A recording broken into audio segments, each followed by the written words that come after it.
มีสมอยพูดไปแล้วอันไปส่งแล้วบ่พ่อกันเพราะว่าทานเฮาออกจากเตาบ่ทันได้มันเบิดล่ะเฮาไม่ห้องไว้สิมันก็สิสบายดีเด้อพี่น้องเด้อสบายดีตอนแรงๆพี่น้องมื้อนี้ก็มานั่งอยู่ทางเตาถ่านพี่เลยพี่น้องทางหลังก็สิเป็นหนองสระบ่อนหาอยู่หากินนั่นแหละพี่น้องหนองบ่อนเอาไว้หดทานมามื้อนี้ก็มาทางเตาถ่านผู้เจ้าพี่เลยพี่น้องของพื้นผู้เจ้าพอดีกายมาเบิ่งเพราะว่า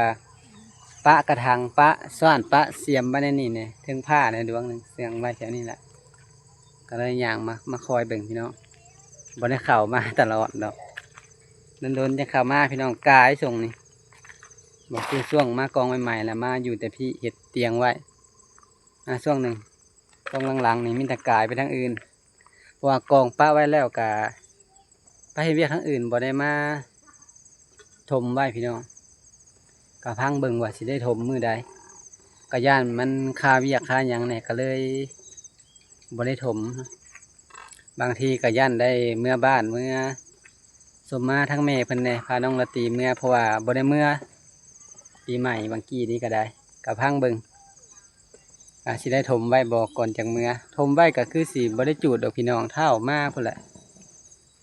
ว่าเรื่องเมื่อก็คือสิได้เมื่ออยู่ดอกพี่น้องต้องเมื่อให้ได้นะปีละเทื่อเมื่อหากันเมื่อกองปะไว้เลยพุดห้องปะไว้ฝนพันบตกซ้ำบัดนี้ตัวมันคุดไว้ก่อนเลยว่าฝนตกแล้วมันเจือนลงถมบัดนี้คุดขึ้นปะไว้ผัดเป็นห้องบักเหล็กเพราะว่ามิดสมอยฝนบัดนี้มิดคืบมาแล้วผัดบตกซ้ำตัวบนคุดขึ้นมาไว้นี่ก็จนแห้งมันเปียกเลยทางสาเพิ่นกระจูดเลยทั้งนั้นย่างไปทางเพิ่นก่อนกะมีFCหลายทานอยู่เพิ่นให้มาถ่ายมาอัปเดตชีวิตเพิ่นกันเป็นอยู่เพิ่นเป็นนั่นใดแต่ว่าบ่มีเวลาเข้ามาพี่น้องมีแต่กายไปทางนอกมื้อนี้ก็พากันไปสีข้าวสีน้ำพุ่นแหละเกิดสิได้มาขุดห้องไว้ได้พี่น้องอันนี้ก็ได้หาฝนตกมาอีกคืนหนึ่งพอดีสุ่มทางนี้เผาแล้วทางนี้กลุ่มช่วงนี้ไผกะทมถ่านเผาทั้งปะนางเพิ่นกระจุดทางนั้นไอ้สาทมไว้นั่งทมอยู่สบายดีที่ไอเด้อ จุดแล้วบานนี้พันกุ้มกองไว้ช่วงหนึ่งผัดคาเกี่ยวเข่าเนาะหาพื้นน้อยมาได้มาโซนได้ก็จุดเลยบัดนี้จิตเตาใหญ่ก็ได้ใช้เวลาในจักน้อยถ้าดีดำ2-3 รถนี่ก็ไปหาพื้นได้ก็ซ่าคือกันพี่น้องทำนั้นก็ได้เตาใหญ่ๆในการไปหาพื้นมาโซนตัดเครือตัดอย่างแถวป่าจุดได้จักคืนแล้วนี่นะจุดเสานี่ก็หยุบไปหลายเติบแล้วหยุบไปละแนวใหม่มันนั่นแหละหนาดแห้งไปละก็เลยไม่ไว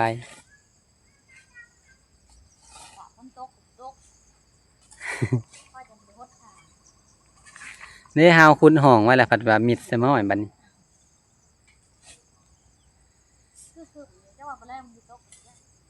ห้องผ้ามืดครึ้มอยู่แต่ว่า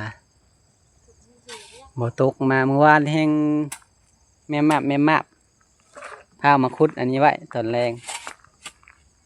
มิดสมอยคุดไว้แล้ว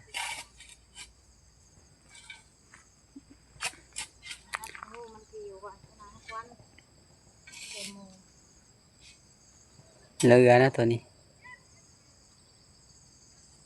หากระจูดมือเศร้านี่หยุบไปเป็นว่าเลยได้พี่น้อง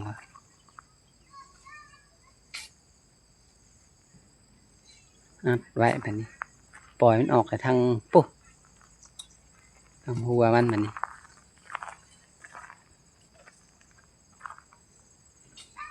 กำลังเริ่มซึมไปทางขาง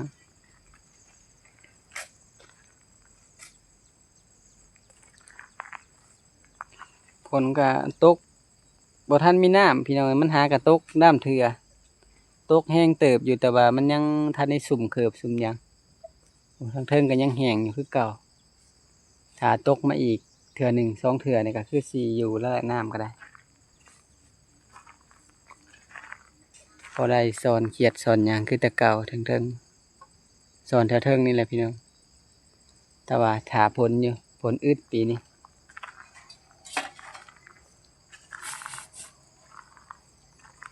มันเป็นพุ่นตัวมันหดปลาไว้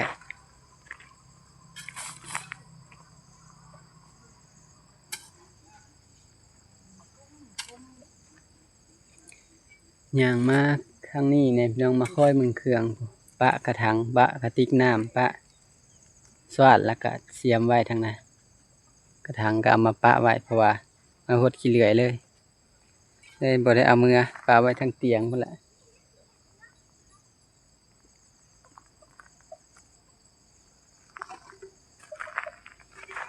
ใส่แป้นใส่ทางคางส่วนพักนี่กะวางกี้นี่มันแดดเกินพี่น้องปลูกพักปลูกหญ้าปลูกหยังกะหดน้ำบัดแห้งก็ลองจองจ่อยลงเพราะว่ามันแดดเกินเอาหดเท่าใดแห้งเหี่ยวเขา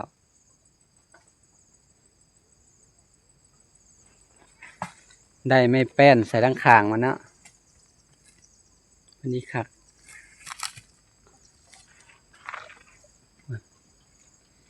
แนวใส่บังงูมัน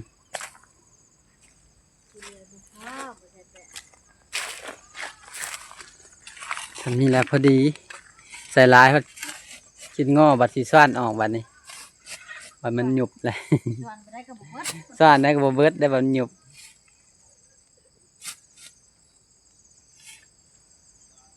ซ่านลงไปทางพื้นเนี่ยท่านได้เปียกใส่พี่น้องมันตกกาดยังบ่ฮอดพื้นซ้ตกแห้งมันก็บ่เปียกเลยำตกสำได้ก็ไหลกายทาบ่ลิ้นพุ่นแหละเพิ่นตกลิ้นเบิดมือมาเลยยังสิซุ่มดูอดเอาอดเกินไป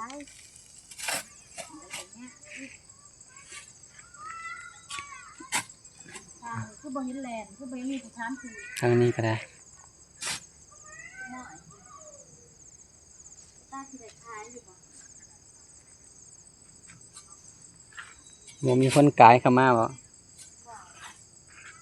เก่าเพราะว่าบ่อึดทนมาสิค่ะในสมอยป้าไหวนะ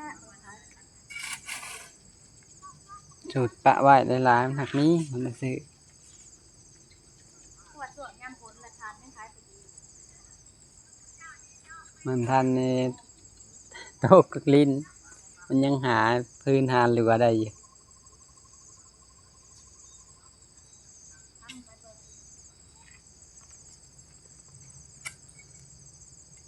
เผาแล้วก็ใส่ตูบนี่แล้วไว้แต่คนก็มาถามซื้อคนเห็นเราขายก็ได้อยู่เห็นพอเฒ่ามันไปขายกับข้าวเดียวคนคู่มือนี่เขาหมักสบายเขาหมักให้ไปส่งอันไปส่งแล้วบ่พอกันเพราะว่าทานเขาออกจากเตาประทันในต่อมือไปขายไปขาดน้ำมูกน้ำมันยานหลุดเพตีนหัวมีแต่อีก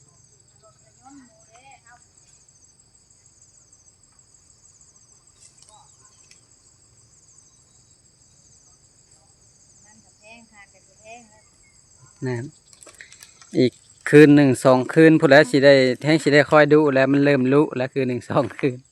ไฟเริ่มแห้งเลยอันนี้ยังอยู่ทางปากมันอยู่มือแรงแต่ขายมือแรงก็เตรียมไปแล้วเริ่มลุแล้วให้ลุกมาตักน้ำหดกลางคืนแล้วอัดบ่มันคิวมันจังไผจังไปแห้ง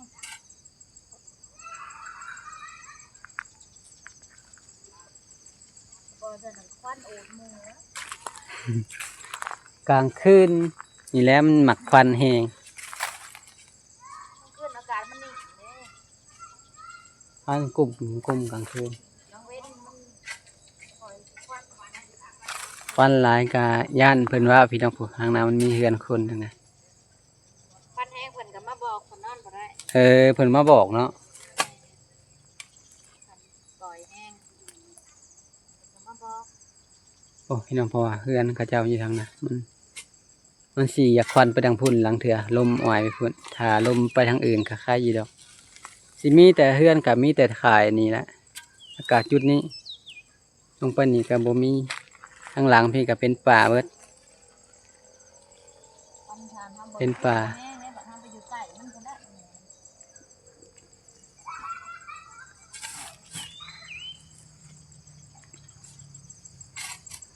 กลางคืนกับตอนดึกๆก็สิแจ้งพี่น้องควัน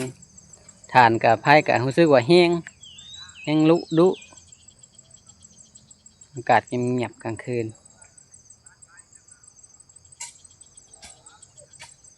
ของเฮานี่ก็จักสิเอาแป้นใส่มาใส่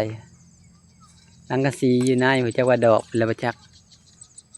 สังกะสีใส่เตาก่อนสอบใส่ขี้เลื่อยกาสิกบเปื่อยแล้วพี่น้องปะตากแดดไว้คันสิถอกไว้ก็อย่ามันสะไปปะไว้หันเลยสีเอาผัดตังผัดหยังปกผัดคือสีแห้งราคาแพงกว่ากระสอบเลยปะไว้เลย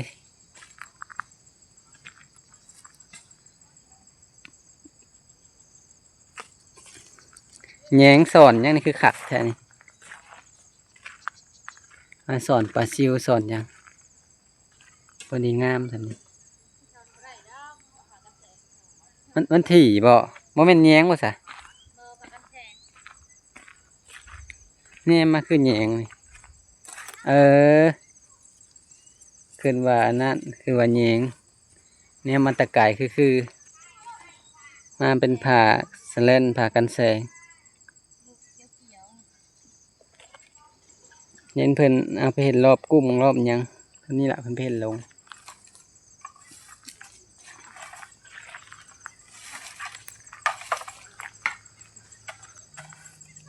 บริสู่เขามาถ่ายทางพี่น้องมีแต่ไปทางอื่นก่อนช่วงนี้คือไปแต่ทางนอกถ้าช่วงใดมาเผาถ่านมาขวดถ่านก็สิมาทางนี้คู่มือพี่น้องมาดูช่วงไปเวียกทางอื่นค่ะไปได้ทางอื่นถ้ามีเวียกจะได้เข้ามาทานก็ขวัดเป็นห้องไว้ถ่าฝนกับบ่มีฝนบนตกกันเดี๋ยวนี้คล้ายแต่ฝนตกใส่น้อยหนึ่งตกใส่สองเถื่อกระสุ่มไปหลายเติบหางยังเหี่ยงอยู่ทางพื้นพวกคือขี้ดินพี่น้องมันเป็นขี้เลื่อยแบบนี้มันน้ำไหลกายเวลาเอาฮดแบบนี้ก็น้ำนี่ไหลลงไปทั้งบดซึมเขาเลยมันสิเปียกในทั้งเทิงทั้งหนามันซื่อ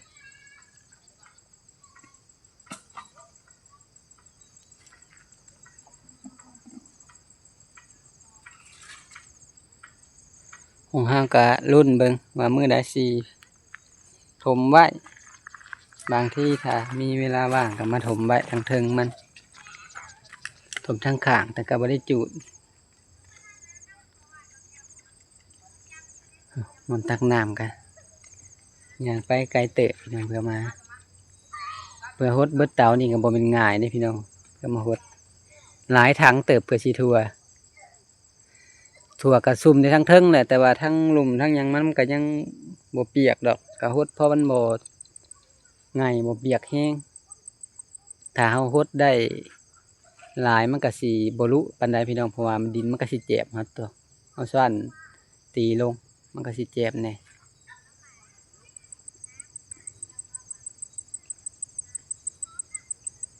ต้นไม้ต้นตอกนี่ก็เหี่ยวเบิดทางในนี่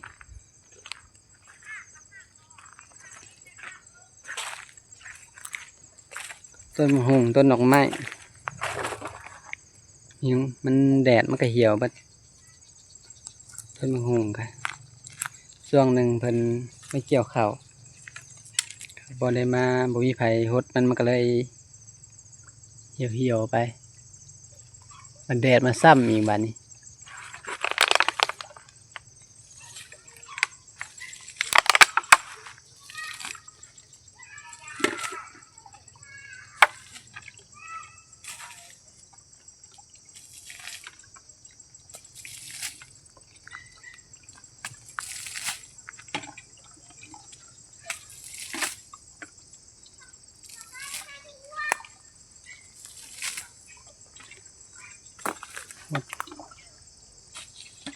หดฐานยามแรง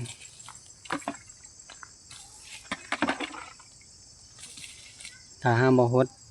ตอนนี้กับปุ่นแรกกลางคืนเป็นไรพี่น้องสิได้หดมันสิลุมันสิหยังมันแห้งมันถือภัยถือความร้อน ให้รู้ กลางคืนนี่ในลูก2 เถื่อ 3 เถื่อเพิ่นละเผื่อแจ้ง ด้วยแต่ใครรู้นะสั่นไปเลยถ้าใส่มันแบบดูเนี่ย เขาแต่เก่าน่ะได้ลูกจักเถื่อเผื่อแจ้ง ซัดที่เธอไปแล้ว 3-4 เถื่อแต่ใกล้หน้าเฮือนพี่น้อง กองฟืนหรือให้กองฟืนอันคืบสังให้รู้ดูนะ ต้องพื้นบ่แจ็บบ่ บ่ซ่อนกับบริเต็มพอผลึก ไม่พี่น้องเพื่อ ใหญ่หลายแล้วฮะซ่อนประทวมใหม่ใหญ่อะไรไม่รู้ แม่น ทำมาหน่อยคือแบบเจ้าที่เจ้า ตอนเอาไม้ เก็บไม้สั่นมาใส่ ชันกระดาษใส่แล้วก็ใส่พดน้ำมันก็บุลุ บ่ได้ตัดเบิดซ้ำนี่ มันแจก เก็บเอาไม้กระดูดกระดิษใส่เก็บเอาเบิดเพิ่นให้ บัดใส่พดใส่ขี้เรืออีกพอดีทมพวนออก แม่น ชูงอะไร สูงมันพอกระเทินกันสิเห็ดกองน้อยๆเพันเรือน้อยหนึ่งก็ได้ใส่เบิดซะเหลือแต่ตอมันน้อยหนึ่งทางนะ มันก็ลงกงเกง งามบัดนี้ต่อมันห่างมันงามเลยค่ะ แม่นสิมีแต่ตอไม้ได้พี่น้องนะนี่ มันไปโดดไปเด็ดเลยไปทมเลยอย่างมุนบัดเขาขัด นี่ นี่มันเขาขัดออกมากงาม เอาปกหน้าเทิงมันไว้โตกระดุดกระดิษแต่ว่ามันสิเป็นไม้แก่นส่วนหลาย ไม้โตไม้หยังมันละมันสุดแก่นอยู่นี่เปลือกมันยังมันก็เปื่อยไปตามกาลเวลาเพิ่นจูดเพิ่นมันพังดินเนี่ยมันก็เปื่อยไปยังเหลือแต่แก่นมันเอากลับมาถมทั้งเทิงไว้นี่เหลือแต่แก่นมันได้มาเสร็จให้มันเป็นฐานหนึ่งข้าวบ่ทางนั้นนะได้สั่งกินแรงนะ บ่มี โมมี กินบ่ได้ ยังขึ้นหาของกินอยู่ถมฐานแล้วแหละ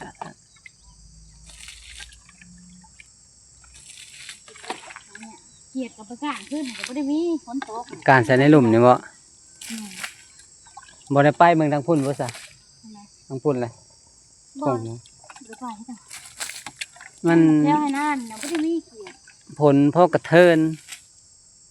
พ่อสิมีน้ำอ่างอยู่กับพ่อสิเกียดขึ้นอยู่เนาะอันนี้แบบ มันก็ผลบ้าง หันยันมันแห้งแตกเข้าป่าผู้คนซ้ำนี่ เก็บหน่อยให้แม่บ่ได้มีนะ ย้ำมันขึ้นจากเขิบแล้วมันเข้าป่าเบิด ผู้มันก็ผู้หางผู้มันลาย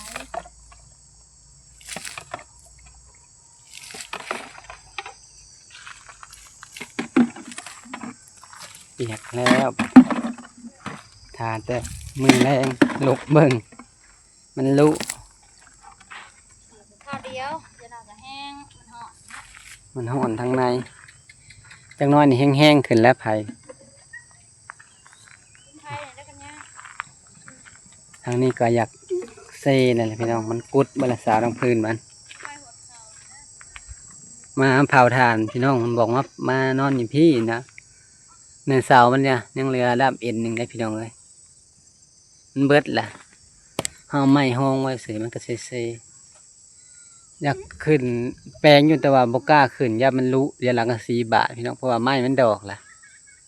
มันดอกมันราคานะจะขึ้นต่อขึ้นหมัดไปก็ได้น้ำลมมานี่เติมให้เอาไม้ค้ำไว้แหละจังน้อยแต่ว่ามันเซ่เลยเป็นไม้อารางแต่ว่ากระทุนอยู่หลายๆปีแล้ว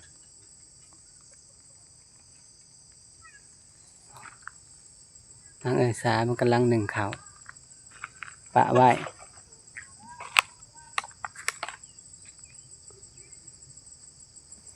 บรรยากาศยามแรงพี่น้องทางเตาทาน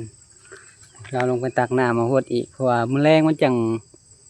บุญยากพี่น้องเวลามันลุกกะซ่อนอันแถวนั้นใส่มันสุ่มเฮาหดหลายๆเลยถ้าเฮาขี้คร้านหดนี่กะโอ้ยลุบัดคืนพี่น้องมันสิไหลลงลุแล้วก็ได้ เพราะว่ามันเป็นพุ่นมันสิไหลลงถมไม้ตัวบนมันใหม่ไม่เห็นไผ่ดับไหลไผ่เบาไปต่อมันตัน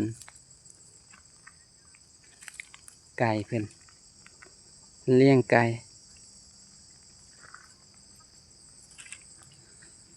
เงินซานบ้านซองพี่น้องช่วงหนึ่งก็เงียบเพราะว่าเพิ่นไปเกี่ยวข้าวเพิ่นหากลับมาช่วงหนึ่งก็มาตัดพื้นถมฐานบัดนี้ถ่ายบรรยากาศทางพี่ให้เบิ่งพี่น้องโดนๆอย่าเข้ามาหาไอ้สากะค่ำแล้วพี่น้องมันตาเวนก็ตกดินแล้วฟ้าก็มืดคือสิตกทางบ่ตกมันครึ้มเนี่ยเวมาเบิ่งเตาถ่านพี่น้องเอ้ยเบิ่งของพระเจ้าเนี่ยกำพอดีมาเห็นไอ้สาเพิ่นกำลังถมถ่านกันเป็นจูดเลยเลยแวะมาเบิ่งโอ้ยมีแต่ว่าคลิปนี้บ่เก่งกันสิขอตัวจบคลิปลงเพียงเท่านี้เด้อพี่น้องเด้อกลับเมื่อก่อนบัดนี้ค่ำเลยพี่น้องตะเวนตกดินโดยสำหรับคลิปนี้ขอกล่าวคำว่าสบายดี